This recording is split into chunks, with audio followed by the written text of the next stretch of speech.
Divine help comes after you apply the force to change yourself first. আল্লাহর সাহায্য, আপনি আল্লাহর সাহায্যের জন্য বসে আছেন, আর আল্লাহ চাচ্ছে আপনি ড্রাইভ দেন, তারপরে সে সাহায্য করবে।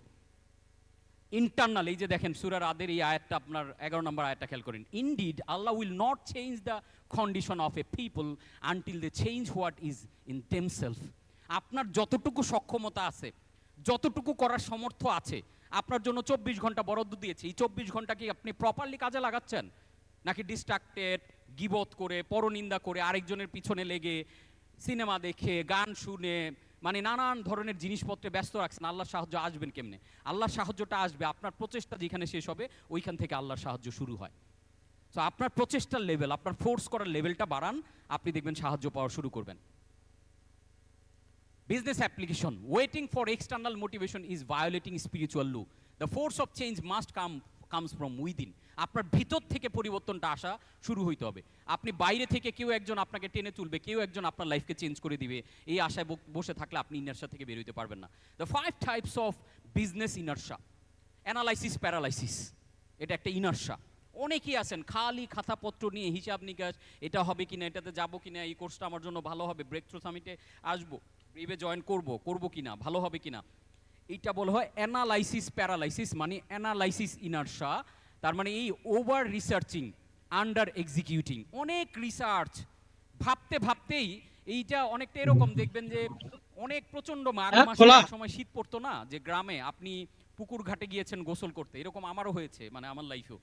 এত মানে ঠান্ডা পানিগুলা এখানে এখন ফিল করাটা কঠিন, মানে কোনো স্রোত নাই, একদম নীরব, চারদিকে গাছের ছায়া, সূর্যের আলো নাই, কুয়াশাচ্ছন্ন, মানে অনেকক্ষণ বসে থেকে থেকে পানিতে হাত দিলে মনে হয় যে আরে ভাব হাত কেটে যাচ্ছে। আধা ঘন্টা 1 ঘন্টা বসে থাকে, আবার ব্যাক করে চলে আসি যে আজকে গোসল করবো না। সো এই যে অ্যানালাইসিস প্যারালাইসিস হচ্ছে এরকম ইনার্শা, রিসার্চের পর রিসার্চ, বাট আপনি করছেন না, এটা এক ধরনের ইনার্শা। নাম্বার 2 হচ্ছে perfectionist inertia. There is no perfect time in the world, there is no perfection in the world. কারণ আমরা দেখেছি ল অফ এন্ট্রপি বলতেছে পারফেক্ট বলতে কোনো কিছু পৃথিবীতে নেই, এভরিথিং ইজ ডিক্লাইনিং। এবং পৃথিবী আসলে আলটিমেটলি ধ্বংসের দিকে যাচ্ছে, আপনি নিজেও আলটিমেটলি ধ্বংসের দিকে যাচ্ছেন, কারণ আপনার শেষ আশ্রয়স্থল হলো কবরস্থান। সো আপনি আলটিমেটলি ডিক্লাইনিং এর দিকে যাচ্ছেন। সো পারফেক্ট বলতে কিছু নাই। So take you time and make it perfect. Perfect time আসুক। আপনি মনে রাখবেন, আপনি যদি রাস্তায় গাড়ি নিয়ে বের হন, পৃথিবীর সব সিগন্যাল একসাথে কখনো গ্রিন হবে না, যে সবগুলো সিগন্যাল গ্রিন হোক তারপর আমি গাড়ি নিয়ে টান দিব, এরকম পারফেক্ট কোনো মোমেন্ট আপনার লাইফে আসবে না। আপনার ইমপারফেকশনের মধ্য দিয়ে আপনার পারফেকশনে যেতে হবে। সো আপনি যেই মোমেন্টে আছেন, এই মোমেন্টের মধ্যে একটা অ্যানালাইসিস করে আপনাকে ড্রাইভ দিতে হবে। So waiting for perfect condition is a inertia. তার মানে আপনি যথেষ্ট পুশ করতে পারছেন না। তারপরে comfort zone inertia, current situation is good enough. Jim কলিন্সের একটা বই আছে, আপনারা জানেন, গুড টু গ্রেট। বলা হয় good is the enemy of great.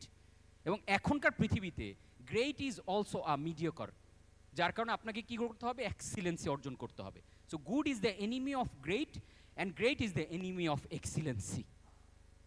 So আপনি যদি অলরেডি গুড মনে করেন যে আমি অনেক করে ফেলছি, তাহলে আপনি এক্সিলেন্সি থেকে মিস করবেন, আপনি মিডিওকর হয়ে যাবেন, আপনার মার্কেট আরেকজন ধরে ফেলবে। Number 4, fear based inertia. What if I fail, what if I succeed. অর্থাৎ খালি ভয় লাগে। দেখেন, পৃথিবীতে যদি ভয়ের কিছু থাকে, সবচেয়ে বড় ভয় হচ্ছে মৃত্যু, তাই না? মারা যেতে হবে। তাহলে মৃত্যু যেহেতু আপনি ঠেকাইতে পারবেন না, এর চেয়ে ভয়ের আর পৃথিবীতে কি আছে? সর্বোচ্চ খারাপ আমার জীবনে কি হইতে পারে? মারা যেতে পারি। আর এই খারাপই যেহেতু ঠেকাইতে পারতেছি না, তাহলে পৃথিবীতে হারানোর আর কিচ্ছু নাই।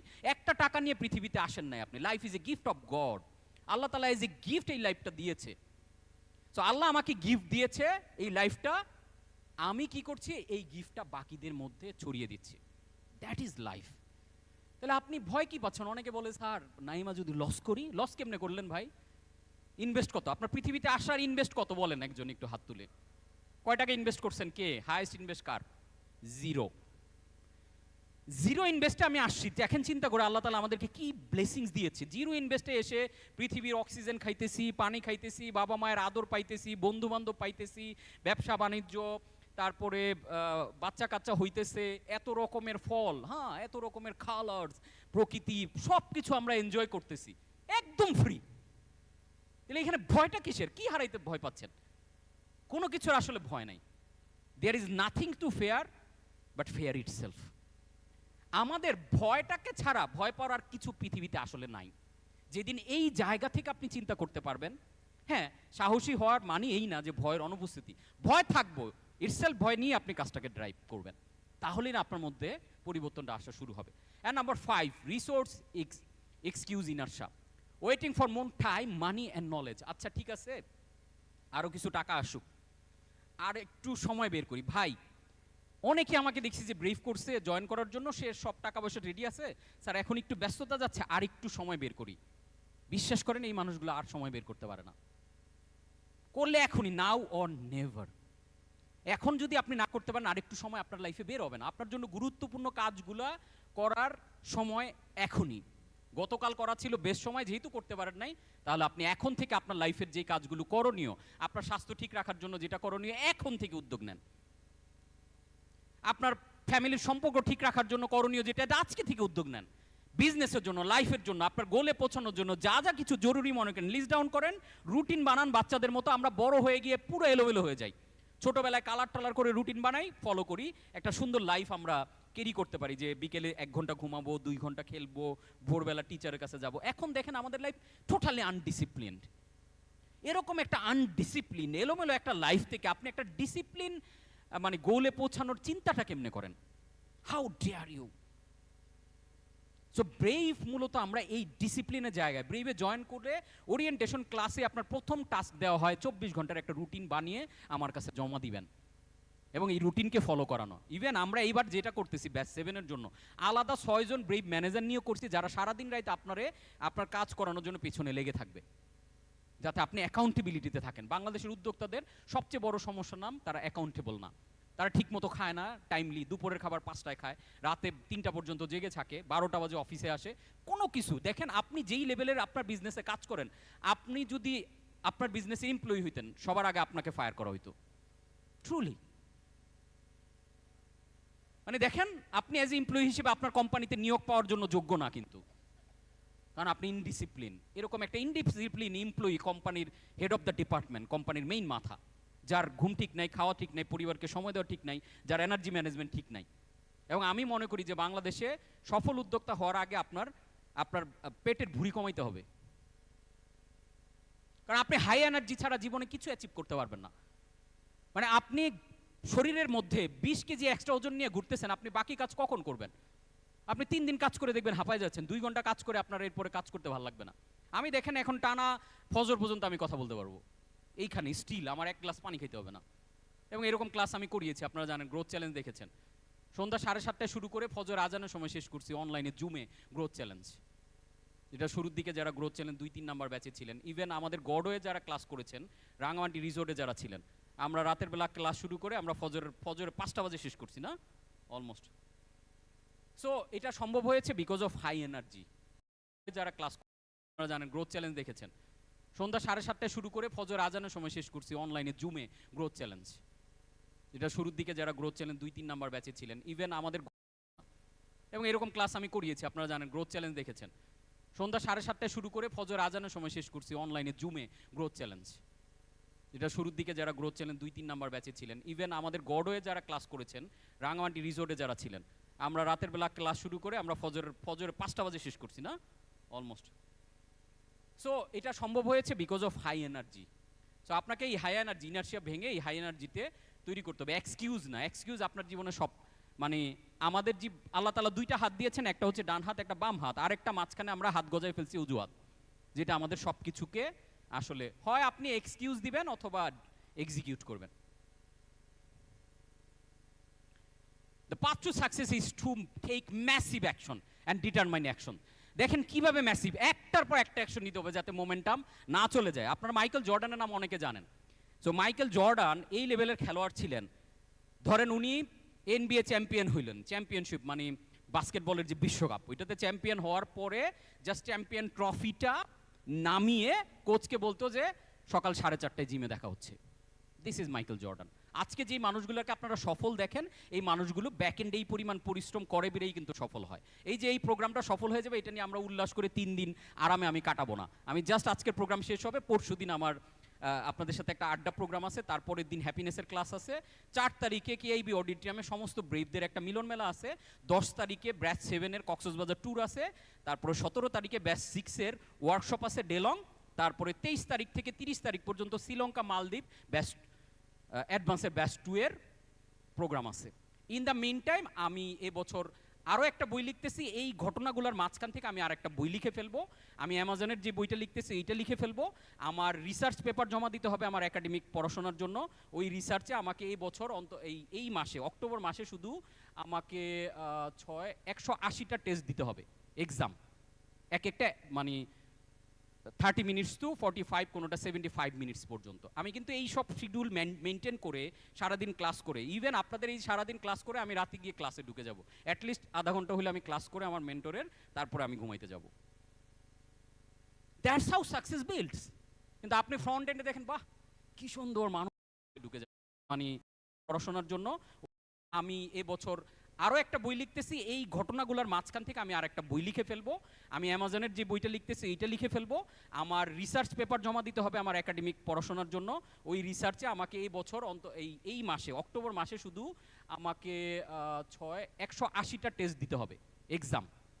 এক একটা মানে 30 মিনিটস টু 45, কোনোটা 75 মিনিটস পর্যন্ত। আমি কিন্তু এই সব শিডিউল মেনটেন করে সারাদিন ক্লাস করে, ইভেন আপনাদের এই সারাদিন ক্লাস করে আমি রাতে গিয়ে ক্লাসে ঢুকে যাব। অ্যাটলিস্ট আধা ঘন্টা হলে আমি ক্লাস করে আমার মেন্টরের, তারপরে আমি ঘুমাইতে যাব। That's how success builds. কিন্তু আপনি ফ্রন্ট এন্ডে দেখেন, বাহ কি সুন্দর মানুষ বললে চলে আসতেছে এটা। এবং এই যে দেখেন এই পুরো জিনিসটা অটোমেট প্রসেসে। একটা প্রোগ্রাম এরকম করতে গেলে আপনি বাড়িতে যখন একটা 500 জন লোকের বিয়ের অনুষ্ঠান করতে যান, দেখছেন অবস্থা কি হয়। আর এখানে 3000 লোকের একটা অ্যারেঞ্জমেন্ট, কোনো কিছু টের পাচ্ছেন না। আসতেছেন, সব হইতেছে, খাওয়া হইতেছে। এটা বিয়ের আয়োজনের চেয়ে কোনো অংশ কম। পাত্রপাত্রী থাকলে আমরা 2-4টা বিয়ে এখানে জামাতের সাথে করাই ফেলতে পারতাম, এমন অবস্থা। কারণ খাওয়া দাওয়া যা হয়েছে মোটামুটি বিয়ের জন্য perfect. So this is called massive action, massive. আপনি আমারে নিয়ে পোস্ট লেখা ভরে ফেলতেছেন, বিলিভ মি অর নট, আমার দেখার টাইম নাই। মনে অনেকে পোস্ট লিখে এরকম ভাবে বলে যে, মানে অনেকে আমাকে স্ক্রিনশট পাঠায় মাঝে মধ্যে টুকটাকায়, যে মজা হিসেবে দেখি। কারণ কি, আমি মনে করি যেই মানুষগুলো আমাকে নিয়ে পোস্ট দিচ্ছে তাদের লাইফেও আমি ভূমিকা রাখতেছি ট্রুলি। বিকজ এই পোস্টগুলো মানুষ কখন দেয়? ফ্রাস্ট্রেশন থেকে দেয়, রাইট? সো একজন মানুষ যখন খুবই ফ্রাস্ট্রেশন, যে উনি এত সাকসেস আর আমি এত কষ্ট করে, উনি তো আমার কষ্টটা দেখেন, এই জন্য উনি ভাবে উনি অনেক কষ্ট করতেছে, সাকসেস লেভেল ওনারটা বেশি আমারটা কম। এই যে comparison is the steep of joy. এবং তাদের যখন ফ্রাস্ট্রেশন চলে আসে, তারা আমারে গালিগালাজ করে আমার নামে একটা পোস্ট দিয়ে একটা শান্তি পায়। ভাই, তার লাইফেও আমি হ্যাপিনেস আনতে ভূমিকা রাখলাম, ইম্প্যাক্ট ক্রিয়েট করলাম। কিন্তু ট্রুলি খেয়াল করে দেখেন, কারণ ওই পোস্টটা দিয়ে উনি একটা মানে অনেক জমে গেছে, অনেক। পোস্টটা দেওয়ার পরে ওই যে আমরা ওয়াশরুমে গেলে যেরকম শান্তি পাই, সো ওইটা ছেড়ে দিল শিট, এবার শান্তি লাগে তার। তাহলে দেখেন তার জীবনেও কিন্তু আমি হ্যাপিনেস বিলাচ্ছি, কারণ তার ব্যাপারে আমি কোথাও কোনো কুৎসা রটাচ্ছি না, তার ওইখান থেকে কমেন্ট করাচ্ছি না। তারা দেখেন, তারা আমারে গালিগালাজ করে আমার নামে একটা পোস্ট দিয়ে একটা শান্তি পায়। ভাই, তার লাইফেও আমি হ্যাপিনেস আনতে ভূমিকা রাখলাম, ইম্প্যাক্ট ক্রিয়েট করলাম। কিন্তু ট্রুলি খেয়াল করে দেখেন, কারণ ওই পোস্টটা দিয়ে উনি একটা মানে অনেক জমে গেছে, অনেক। পোস্টটা দেওয়ার পরে ওই যে আমরা ওয়াশরুমে গেলে যেরকম শান্তি পাই, সো ওইটা ছেড়ে দিল শিট, এবার শান্তি লাগে তার। তাহলে দেখেন তার জীবনেও কিন্তু আমি হ্যাপিনেস বিলাচ্ছি, কারণ তার ব্যাপারে আমি কোথাও কোনো কুৎসা রটাচ্ছি না, তার ওইখান থেকে কমেন্ট করাচ্ছি না। তারা মনে করে কি আমাদের ব্রেইভের গ্রুপগুলোতে এগুলো নিয়ে মনে ব্যাপক আলোচনা হয় এবং ব্রেইভদেরকে আমরা ট্রেন আপ করাই যে এগুলোকে ঝাঁপায় পড়ো। তারা উল্টা জানে আমাদের যে কোনো ব্রেইভ মেম্বারদের এই ধরনের পোস্টে কমেন্ট করা পর্যন্ত নিষেধ। আমরা এইভাবে বিল্ড করি আমাদের কমিউনিটিকে। ইউ কান্ট ইমাজিন যে আমরা আসলে কি বাংলাদেশ গড়ে তুলছি। আমরা এমন বাংলাদেশ গড়ে তুলছি যেখানে কোটিপতি ব্যবসায়ী এসে আপনাকে খাবার তুলে দিচ্ছে, আপনাকে কাজ করতেছে। আমরা এই ইগো ফ্রি বাংলাদেশ চাই। আমাদের এত বেশি ইগো হয়ে গেছে, যার কারণে দেখবেন যে কয়দিন আগে প্রথম আলোর রিপোর্ট দেখলাম যে বাংলাদেশে সবচেয়ে বেশি বেকার যারা বেশি শিক্ষিত তাদের মধ্যে। ক্লাস 5 পাস 8 পাস কেউ বেকার নাই, কারণ আমাদের এডুকেশন সিস্টেম আমাদের মধ্যে ইগো তৈরি করে, এমন অহংকার তৈরি হয়ে যায় আমরা শুধুমাত্র এমন চাকরি চাই, অফিসে বসবো, চেয়ার টেবিলে এসি রুম থাকবে, খালি সাইন করব। আমরা মাঠে ময়দানে কোনো কাজ করতে চাই না, দ্যাট ইজ ওয়াই আমরা বেকার। কিন্তু আমরা প্রথমে মানুষগুলোকে ইগো ফ্রি করি। ব্রেইভে আসলে প্রথম আপনার ইগোর লেয়ারটাকে ছাঁটাই করে ফেলে দিতে হয়, এবং আপনি জিতাও ফিলোসফিতে যখন বিলং করা শুরু করেন, আপনি অন্যরকম একটা লাইফের অনুভূতি পান, যেটা বাংলাদেশের রেয়ার কেস, চিন্তাই করা যায় না। The Boeing 747 take off. A Boeing 747 weight 833,000 pounds when fully loaded. 8,33,000 pound থাকে এটার ওজন। On the ground massive inertia থাকে। কমপ্লিটলি স্টেশনে ডিউরিং টেক অফ রিকোয়ার্স একটা বোয়িং 747 বিমান গ্রাউন্ড থেকে যখন টেক অফ করতে চায় requires 6,000 plus horse power for 30 to 40 seconds 45 seconds. অর্থাৎ এই বিমানটা 30 থেকে 45 সেকেন্ড ওড়ার জন্য 6,000 প্লাস হর্স পাওয়ারের প্রয়োজন হয়। ইন ফ্লাইট যখন এটা উঠে যায় একবার, এটা it needs only 1000 horse power to maintain 500 plus 500 miles per hour. প্রতি ঘন্টায় 1 মাইল বেগে চলার জন্য এটা দরকার হয় 1000 হর্স পাওয়ার। বোঝা গেছে?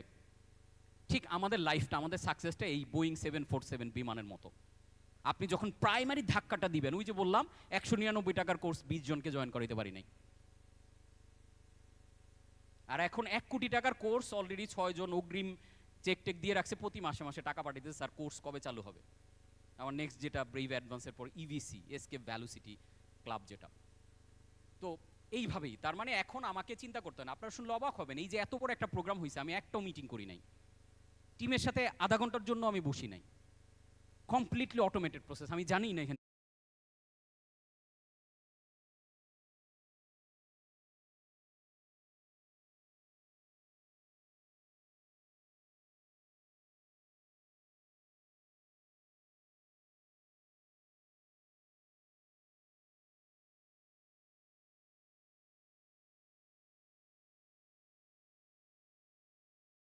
কি হইতেছে, বাট আমি এই মেসেজটা তৈরি করেছি থ্রু আউট মাই জার্নি। আমাদের পুরো টিম এমনভাবে অ্যালাইন্ড, আপনি দেখেন আমি যে স্ট্যান্ডার্ডটা চাই ওই স্ট্যান্ডার্ডই পুরো প্রোগ্রাম রেডি হয়ে গেছে, বাট আমার ব্রেন খরচ করতে হয় না। That is the game, that is the systemization of business. যে আপনি বিগ বিজনেস বিল্ড করবেন, বাট আপনার টাইম রিকোয়ার্ড হবে না, আপনি তখন ইনোভেশনে। আমি পড়ে রয়েছি এই ধ্যানের ভিতরে যে ক্লাসটা, লেকচারটা কীভাবে, কারণ আমার কাছে মনে হয়েছে এই প্রোগ্রামের আমার জন্য সবচেয়ে ইম্পর্টেন্ট রোল হচ্ছে এই ক্লাসটা প্রপারলি ডেলিভার করা। বাকি কিচ্ছুতে আমি মনোযোগ দিই নাই, বাকি সব যেভাবে হোক, কারণ টিমকে থ্রু আউট মাই জার্নি আমি এমনভাবে তৈরি করেছি তারা এখন এই জিনিসগুলো ম্যানেজ করতে জানে। অথচ আমাদের ইনার্সার কথা যদি বলি, প্রথম আমরা যে প্রোগ্রামটা করেছিলাম এরকম পাবলিক প্রোগ্রাম, এটা করেছিলাম বিশ্ব সাহিত্য কেন্দ্রে। এই বিশ্ব সাহিত্য কেন্দ্রে তখন আমাদের উপস্থিতি সংখ্যা ছিল 60।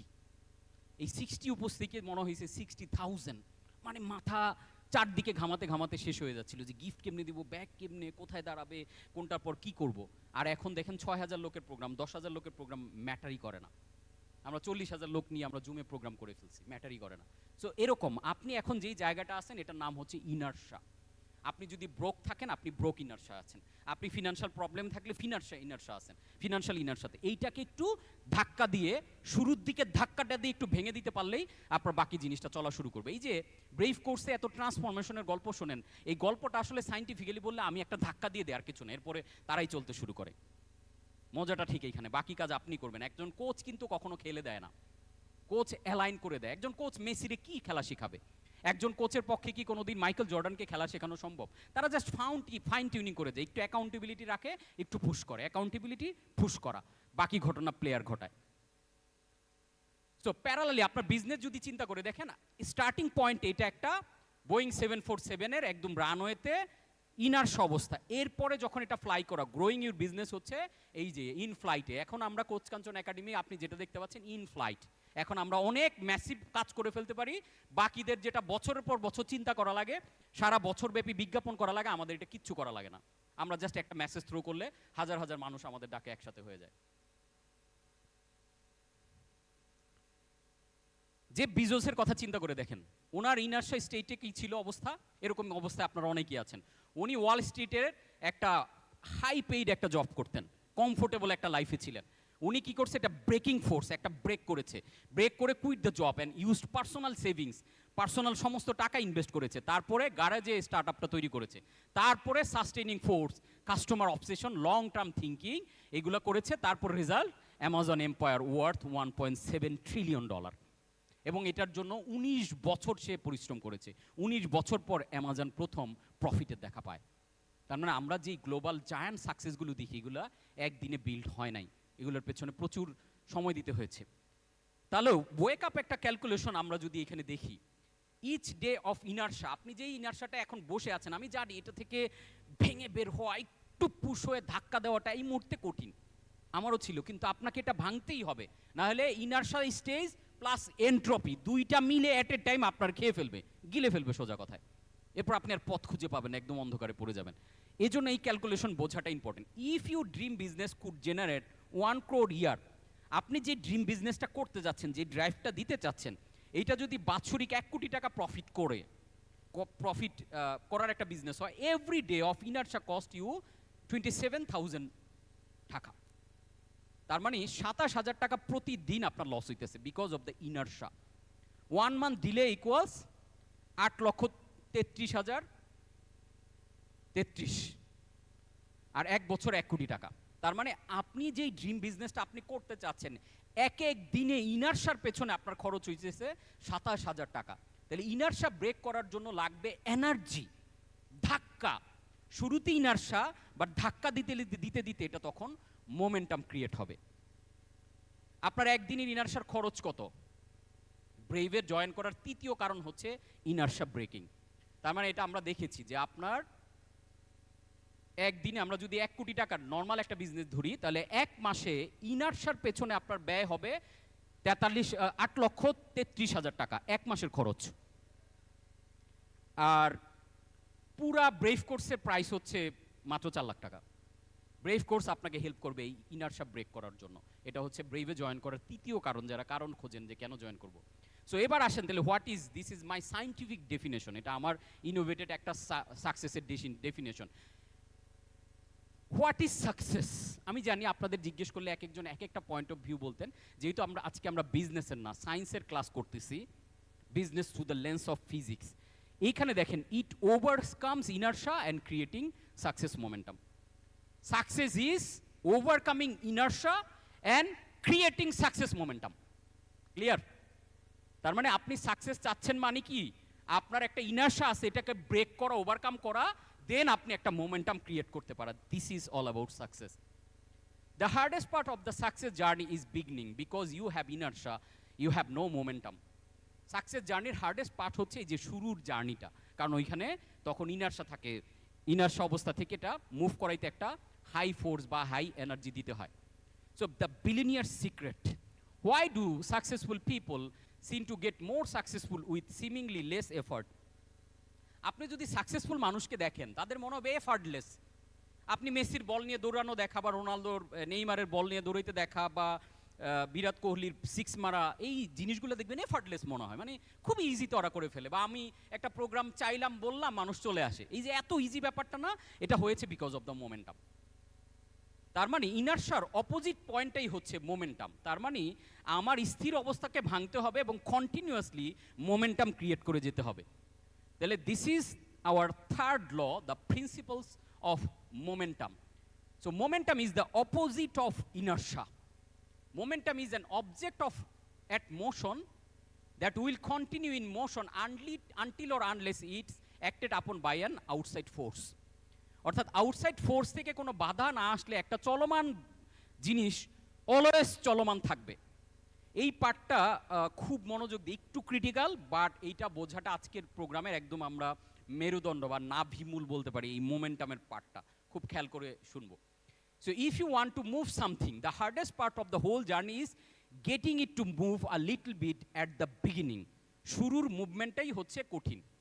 So wanna wealthy, if you are broke, you want to create wealth, first of all, you need to overcome broken inertia and create wealth momentum. Inertia means there is an invisible wall you cannot pass until you get past it. The rocket needs a big long booster to escape that atmosphere.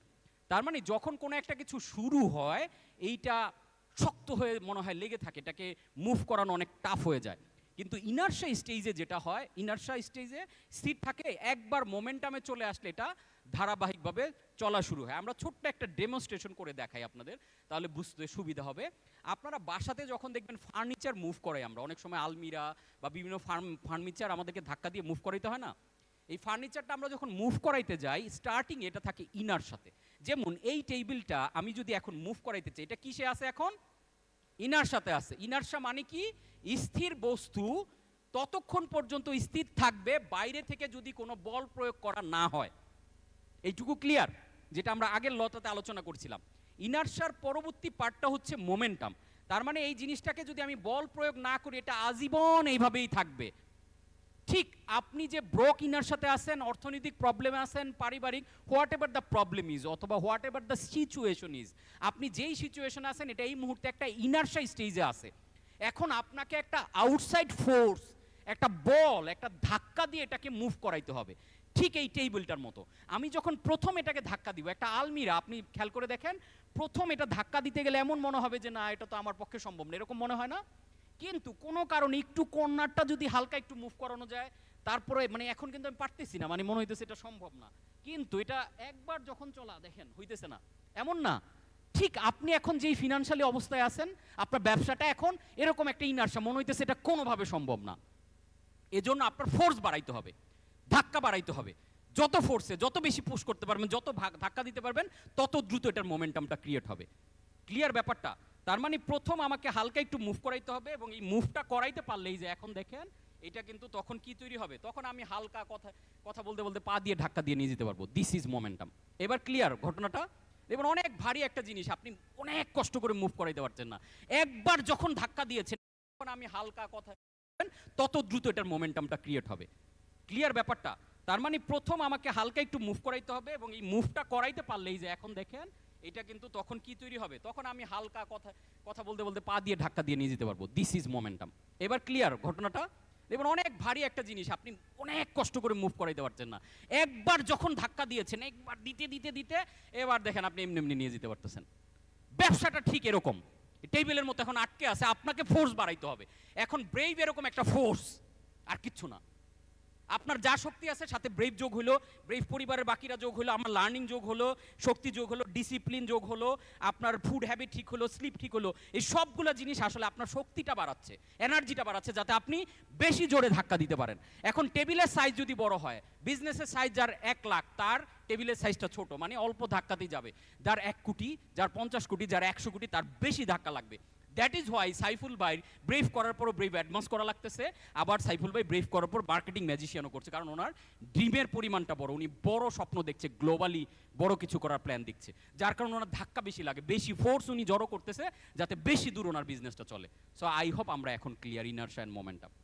So একবার momentum create হয়ে গেলে এরপর আপনার কিচ্ছু করা লাগে না, এটা অটোমেটিক্যালি চলতে থাকে। কেন?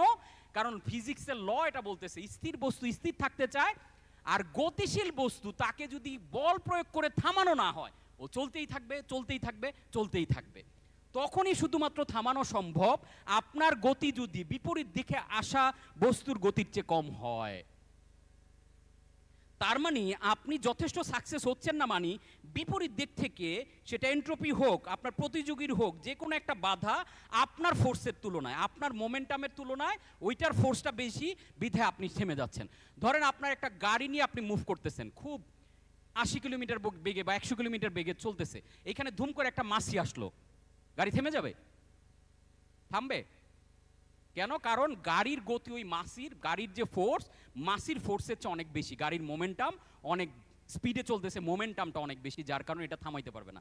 এক্সাম্পলটা আরো সহজ করে বোঝেন, একটা ট্রেন চিন্তা করে দেখেন, যখন ইনার্শিয়া, যখন প্ল্যাটফর্মে আসে তখন সে ইনার্শিয়াতে আসে। এই প্ল্যাটফর্মে থাকা অবস্থায় ট্রেনের দুই পাশে 2 চাকার নিচে একটা জাস্ট ছোট্ট একটা 5 ইঞ্চি ইট দিয়ে রাখবেন, এইখানে একটা, এইখানে একটা। ট্রেন স্টার্ট দিলে চলতে পারবে না, কারণ ও ইনার্শিয়া স্টেজে আছে, এখন ওকে ছোট্ট বাধা দিয়ে আটকে ফেলানো সম্ভব। সেম ট্রেন যখন প্রচন্ড গতিতে চলা শুরু করে, তখন একটা 5 ফিটের দেয়াল যদি ওর সামনে দাঁড় করান, ট্রেনটা এই দেয়াল ভেদ করে চলে যায়। This is momentum. ঠিক এখন আপনি সামান্য ইটের বাধায় থেমে যান, because you are in inertia, আপনার যথেষ্ট ফোর্স এবং বল নাই, যার কারণে সামান্য বাধা আপনার কাছে এত বড় মনে হয়, ওই যে ট্রেনের সামনে ইটের মতো, আপনার কাছে ইটের বাধা অনেক বড় মনে হয়। আর আমার কাছে এরকম একটা বড় দেয়াল দেন, ওইটা ভেদ করে আমি চলে যাবো, আমার কাছে কোনো সমস্যা নেই, because I am in momentum.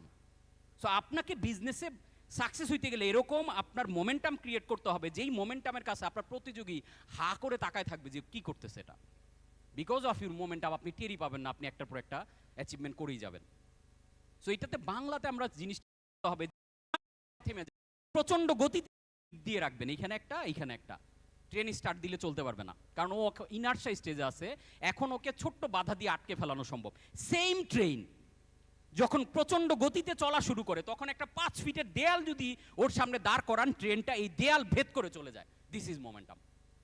ঠিক এখন আপনি সামান্য ইটের বাধায় থেমে যান, বিকজ ইউ আর ইন ইনার্শা। আপনার যথেষ্ট ফোর্স এবং বল নাই, যার কারণে সামান্য বাধা আপনার কাছে এত বড় মনে হয়। ওই যে ট্রেনের সামনে ইটের মতো, আপনার কাছে ইটের বাধা অনেক বড় মনে হয়। আর আমার কাছে এরকম একটা বড় দেয়াল দেন, ওইটা ভেদ করে আমি চলে যাবো, আমার কাছে কোনো সমস্যা নেই, because I am in momentum. So আপনাকে বিজনেসে সাকসেস হইতে গেলে এরকম আপনার মোমেন্টাম ক্রিয়েট করতে হবে, যেই মোমেন্টামের কাছে আপনার প্রতিযোগী হা করে তাকায় থাকবে যে কি করতেছে এটা। বিকজ অফ ইউর মোমেন্টাম আপনি টেরই পাবেন না, আপনি একটার পর একটা অ্যাচিভমেন্ট করেই যাবেন। সো এটাতে বাংলাতে আমরা জিনিসটা সংক্ষেপে ব্যাখ্যা করেছি। মোমেন্টাম হচ্ছে কোনো গতিশীল বস্তুর একই গতিতে চলতে থাকার প্রবণতার পরিমাণ। গতিশীল বস্তু থামতে চায় না, চলতেই চায়, চলতেই চায়, চলতেই চায়। আমার কাজ হচ্ছে গতি আরেকটু বাড়ানো, আরেকটু বাড়ানো, আরেকটু বাড়ানো, আরেকটু বাড়ানো, যাতে এটা আর কেউ থামাইতে না পারে। নাম্বার 2, মোমেন্টাম হচ্ছে অতীতের সব প্রচেষ্টার বর্তমান প্রকাশ। আপনি ঠিক এতটুকু মোমেন্টামে আছেন এই মুহূর্তে, অতীতে আপনি নিজেকে যতটুকু ফোর্স দিয়েছেন ওই মোমেন্টামেই কিন্তু আপনি আছেন। এটা যদি ইনার্শা সমান হয়, তাহলে আপনি অতটুকু গতি দিয়েছেন নিজেকে। এরপরে চিন্তা করে দেখেন নাম্বার 3, মোমেন্টাম হচ্ছে জীবনের ইতিবাচক শক্তির একটানা প্রবাহ। এই যে কেন আমি সকাল থেকে বলছিলাম যে একটানা, আমরা মনে হয় অনেকে ইনার্শা চলে গেছি, সবাই একটু দাঁড়াই, মোমেন্টাম ক্রিয়েট করি।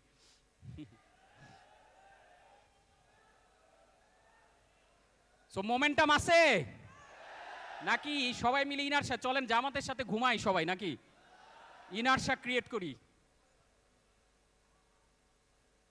সবাই একটু আড়মোড়া ভাঙেন, আমি just within a second back করছি।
সামান্য কঠিনতার পরিমাণ। একটা বস্তু প্রচন্ড গতিতে ফোর্সে চললে